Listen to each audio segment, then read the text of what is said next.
In video 18 of this series, we showed you how Copilot can be used to quickly commence a schedule and be imported into Microsoft Project. In this video, we're going to show you how ChatGPT can also be used to save so much time in getting a schedule off the ground. Let's take a look. Using AI can be particularly useful when you've been asked to put together a project where the task listings and sequencing is on a particular project that you might not be familiar with. So in this example, we're in ChatGPT, and for clarity, we are using the free version of ChatGPT, and we're going to ask it to please provide a task list for building a garage that I can use to import into MS Project.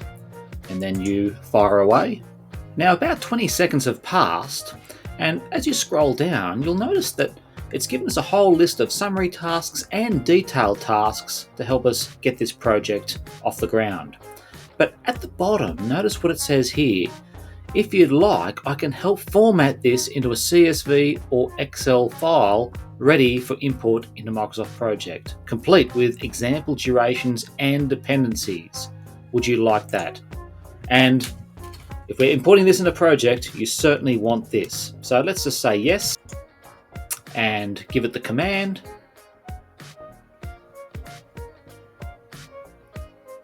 And about 30 seconds have passed, and it says click here to download the CSV file. And you'll see in your downloads, you now have a task list for garage construction. Now before importing your CSV file into Microsoft Project, it's always a good idea to jump into the CSV file beforehand to take a look at the look and feel. So you can see here we've got our ID column, task name, duration, and also predecessors. Now if you're choosing to use predecessors, make sure you go through and just double check, because sometimes AI, while it's very, very useful, it doesn't always get it right. So you can see here task ID 19 and the predecessor is also 19. So that's clearly not going to work. So just for the sake of simplicity, I'm actually going to delete all of these predecessors from here on, because you can always prioritize and set your predecessors in Microsoft Project at a later date. So we've got that. I'll enable content and then I'll click save. I'll save that file. Now let's see how we go in importing that into MS Project. Okay, we're in MS Project now. So the first thing you're going to want to do is go to File and select Open and click Browse. Now remember, our file was not a project file, but it was a CSV file. So let's select CSV, and we've found our file here, task list number 1. So let's open that.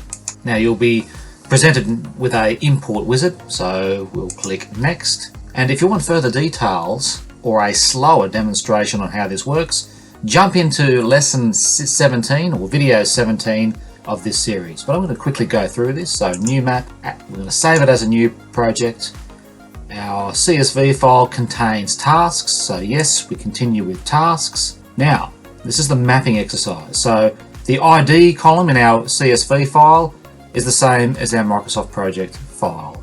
And duration is duration, predecessors is predecessors, but task name in Microsoft Project is not known as task name, it's simply name. So you'll go down and select name from the drop-down menu. Once you've done that, you click finish and look at this. It's produced a very nice start garage construction project schedule. Now from previous videos, you'll know that I'm a fan of ensuring that all of your tasks are auto-scheduled. So we'll go in and auto-schedule those. And look what we have. We have now a nice start of our schedule. We've got durations where we've allowed the use of predecessors. We have predecessors and sequential tasks. And we can go in and simply fill out these tasks in terms of its predecessors at a later date. So a beautiful and very quick and easy way to save you a lot of time in dealing with schedules that on a particular subject that you're not familiar with is a great way to get your schedule off the ground quickly. One thing to be mindful of is if you are looking to import a CSV file into Project, you might be presented with this box here saying you're trying to open a file saved in an older file format. Now, this won't let you conduct the import. So how can you get around this? Well, click OK, and then go down to Options at the bottom left-hand side of your screen, and then go Trust Center, and then Trust Center Settings. And you'll see here, do not open or save file with legacy or non-default file formats. So if you were to select that last one, allow files with a legacy or non-default file format, it will allow that transfer. So that's a good little tip to help you get on your way and import using AI-derived files. Thank you for listening to Performance with Project. We'd love to hear from you again. Please subscribe, and we look forward to seeing you again soon.